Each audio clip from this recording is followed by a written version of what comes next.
Dobrodošli u serijal klipova za podršku nastavnicima u organizaciji projektne nastave i nastave na daljinu. U ovom tutorijalu govorit ćemo o kvizovima i to o aplikaciji koja je poznata pod nazivom Quizzes.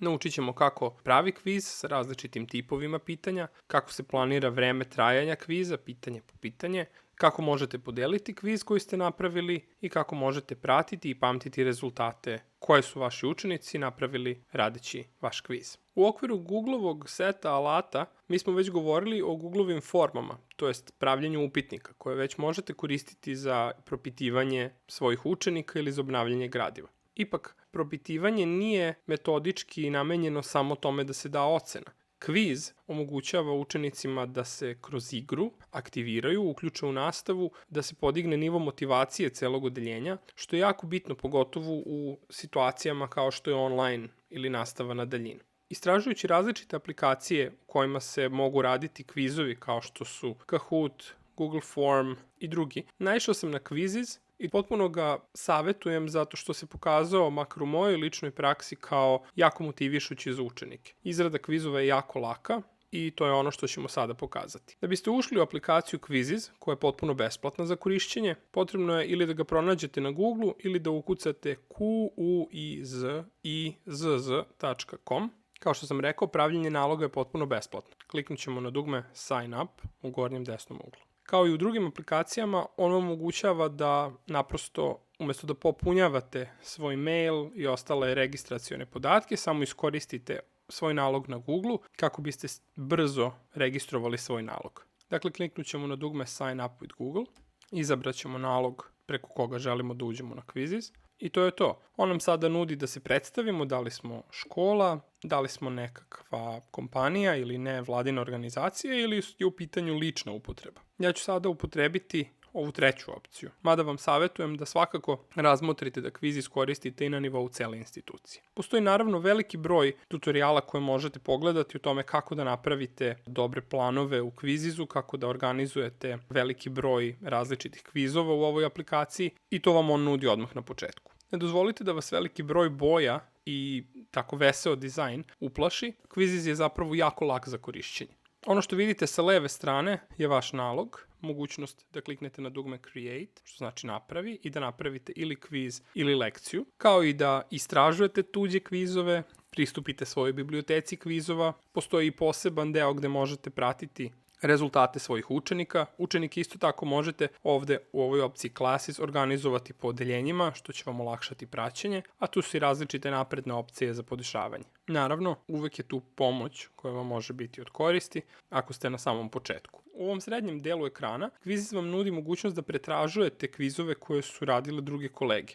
Treba priznati da najviše kvizova zapravo ima na engleskom jeziku, ali kao što vidite, broj ljudi koji koristi Quizzes u našoj zemlji ili na našem govornom području raste, pa možete svakako pronaći dobre primere i na srpskom. Kao i ranije, savetujemo i ovde da se organizujete sa koleginicama i kolegama u okviru aktiva i da prosto dogovorite da podelite pravljenje kvizova i na taj način pokrijete što veći deo gradiva zajedno. Hajde da probamo da napravimo jedan kviz. Kliknut ćemo na dugme Create, onda staviti kviz. On nas ovde očekuje da damo neko ime svom kvizu. Zanimljivo je da čak i Quizzes omogućava da koristite ćirilicu. Ispod toga možete obeležiti kojim predmetima može biti interesantan vaš kviz, što će pomoći aplikaciji da ponudi vaš kviz i drugim kolegama koji pretražuju upravo taj predmet. Evo recimo, mi ćemo dati primjer da su u pitanju svetski jezici. Idemo dalje. Dve su opcije. Jedna je da ćete sami praviti svoje pitanje, druga je da ćete preuzeti pitanja iz biblioteke koju Quizzes već ima. Kao što vidite, kada kliknete na nju, Quizzes onda pretraži sva pitanja svih testova koji su dostupni u toj kategoriji i vi onda možete da ih jako lako, klikom na ovo dugme Add, samo dodate u svoj kviz. Klikom na ovu strelicu, vraćamo se korak nazad. Mi ćemo sada napraviti svoja pitanja. Postoji nekoliko tipova pitanja. Multiple choice, pitanja sa izborom. U slučaju višestrukog izbora, samo jedan od odgovora koje budete ponudili biće tačan. Checkbox su pitanja u kojima se od učenika očekuje da obeleže jedan ili više tačnih odgovora. Postoji takozvano fill in the blank, gde učenici popunjavaju prazninu kucanjem. Postoji i pool, mogućnost da se oni izjasne o nekom svom mišljenju, ili otvoreni tip pitanja gde oni, kao što smo već pomenuli u tutorialu za Google formu, Google upitnik, mogu sami da daju neki duži odgovor koji vi onda morate da čitate. Ono što vam svakako savjetujem jeste da se držite ili multiple choice ili checkbox pitanja, zbog toga što ta pitanja ubrzavaju mogućnost pregledanja vašeg testa. Pitanja kao što su multiple choice i checkbox možda su malo bolje za vas i svakako ih možete češće koristiti, pogotovo ako želite da skratite vreme koje je neophodno da pregledate test. O čemu se radi? U slučaju ova dva tipa pitanja, sam Quizizz će obeležiti da li je odgovor tačan ili ne. U slučaju fill in the blank, gde učenik treba da popuni prazninu, vi morate da pretpostavite šta bi sve učenik mogao da napiše. Bilo koja stvar koja nije pretpostavljena i unapred data aplikaciji, bit će obeležena kao netačna.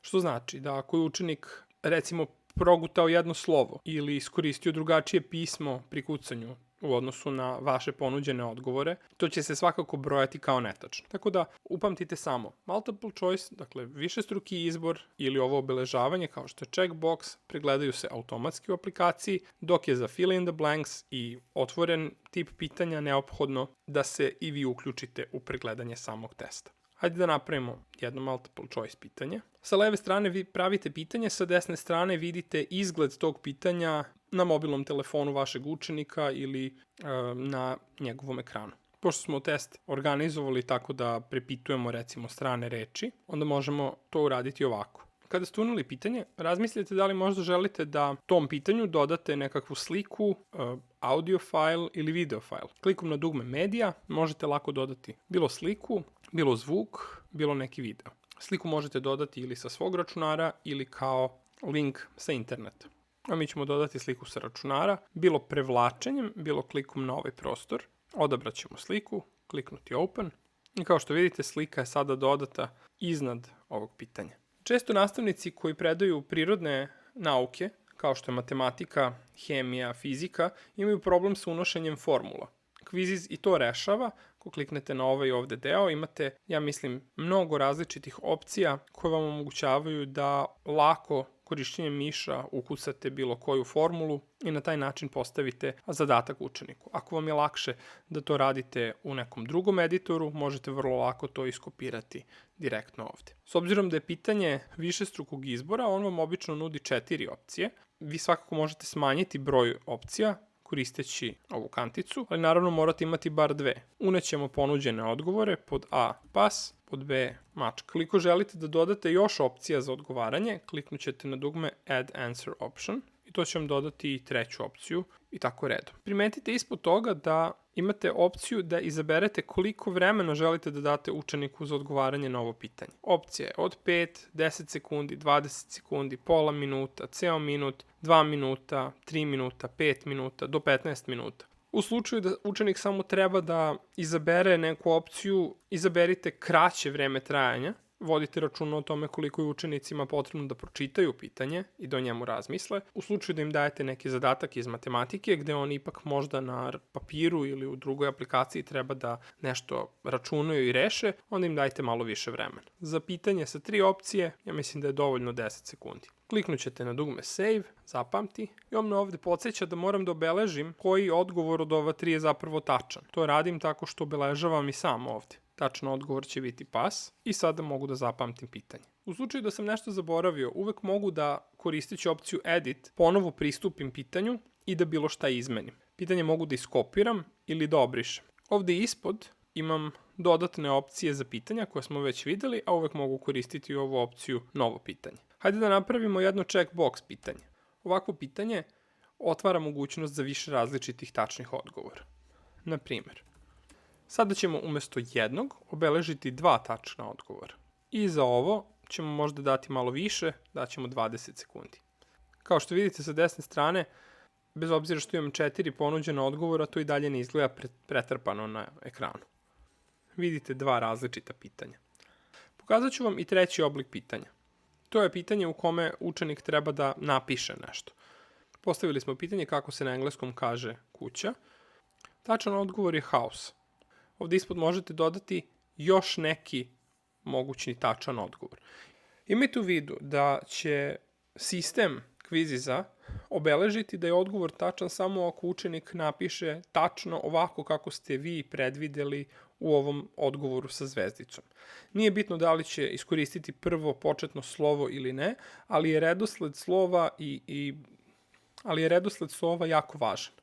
Isto tako, ako učenik smisli neki drugi odgovor koji biste vi možda ocenili sa pola poena ili nagradili na neki drugi način, to ćete morati da pogledate, kako kažu pešice. Dodatne alternative dostupne su pod opcijom Add Alternative. I za ovako nešto možda treba dati malo više vremena s obzirom da se očekuje da učenik nešto otkuca. Kao što vidite, pitanje će izgledati ovako i ovo je prostor za odgovor. Kod tipa pitanja kao što je ovaj pool, vi zapravo ne proveravate da li učenik nešto zna, nego šta on misli o nečemu. U tom smislu svi odgovori su tačni, a vi možete da merite koliko učenika se opredelilo za koju opciju. Na primer, kao što vidite, ovde ne mogu da obeležim koji odgovor je tačan, jer su zapravo svi tačni.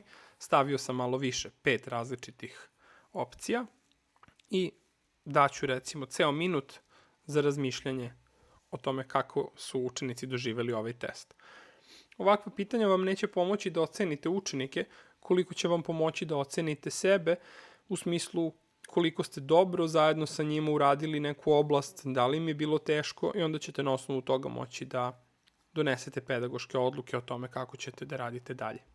Sa desne strane, samom testu možete dodati neku sliku, možete promeniti njegov naziv, a svakako možete sabiranjem ovog vremena koje ste dali za svako pojedinačno pitanje da dobijete jako dobru perspektivu o tome koliko će sam test trajati. Vrijeme na časovima online nastave je obično jako ograničeno, zbog toga je trajanje testa, pogotovo ako ga dajete kao uvod u neku lekciju ili priliku za obnavljanje ili proveru znanja, jako važan podatak.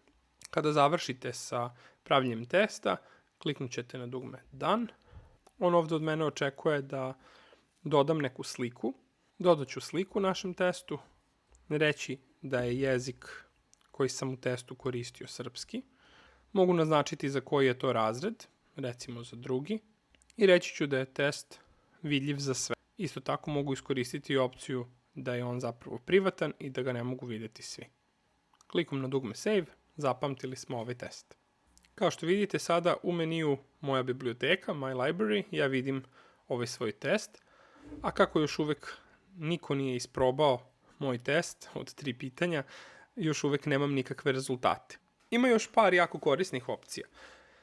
U meniju Classes vidite dugme Connect Google Classroom. U slučaju da ste postavili Google učionicu, iskoristit ćete ovo dugme kako biste ovaj test zakačili direktno u svoju Google učionicu.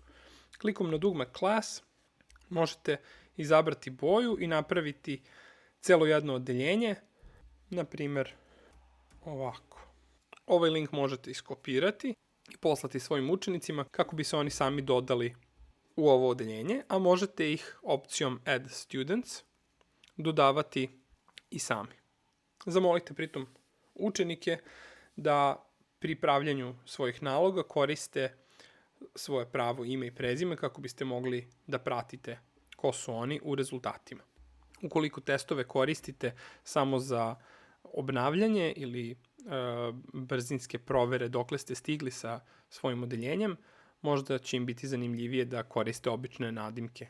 U svakom slučaju nije neophodno da oni imaju nalog na kvizizu da bi se igrali i radili testove sa vama. Evo jednog mog testa, koga sam nazvao Hamlet, i kojim sam želeo da proverim da li su moji učenici pročitali delo Hamlet Williama Shakespearea.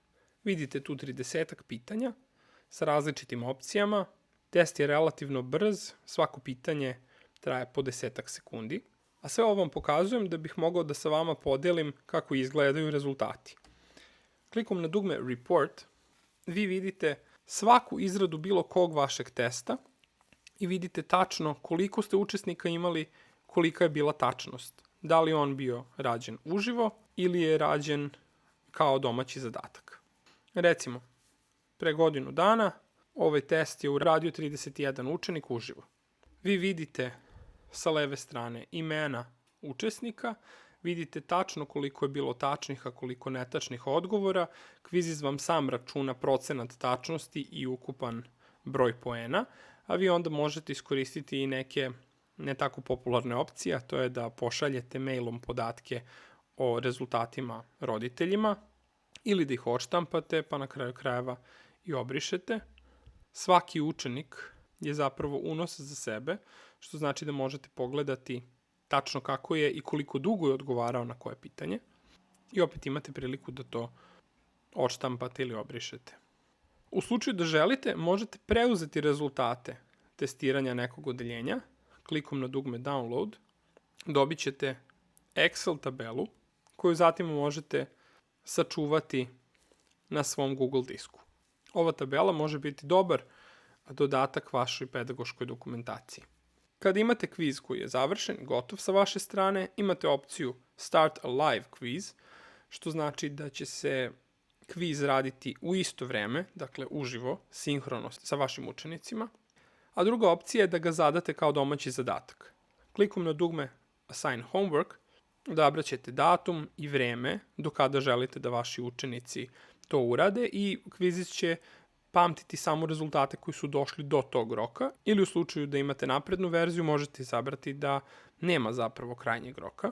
Kliknite na dalje i onda ili zakačite ovaj kviz u svoju Google učionicu ili podelite link klikom na Share a link, iskopirate ovaj link i pošaljete ga učenicima recimo mailom ili ih zamolite da pristupe direktno koristeći link joinmyquiz.com gde će uneti kod 55755176. Svaki od ovih kodova je jedinstven i traje neko vreme, tako da nema mogućnosti da pogrešite. Kada želite da završite zadatak, kliknut ćete na End Assignment i onda ćete time automatski prekinuti domaći zadatak. Učenicima je svakako zanimljivije da kviz rade u isto vreme. Kviz u Kvizizu je velika zabava i jedna vrsta takmičenja za njih. Ako kliknete na dugme Start a Live Quiz, imate mogućnost da izaberete Classic, dakle klasičnu opciju. Možete ih podeliti u timove, gde onda oni rade svojom brzinom, a njihovi rezultati se sabiraju na nivou tima. Postoji mogućnost da svaki učenik ili učenica odgovara svojom brzinom na svom uređaju, što je najčešći oblik koji ćete koristiti. Ili treća opcija, test, gde je neophodno da imaju svoje naloge, što smanjuje mogućnost zloupotrebe vašeg testa i daje vam relevantnije rezultate. Ako kliknete na Classic, a zatim na dugme Continue, on će vam opet ponuditi upravo ovo, to možete podeliti na ekranu sa njima, u recimo obliku Google Meeta. Oni će otvoriti sajt joinmyquiz.com, uneti ovaj šestocifreni kod i reći da počinju sa kvizom.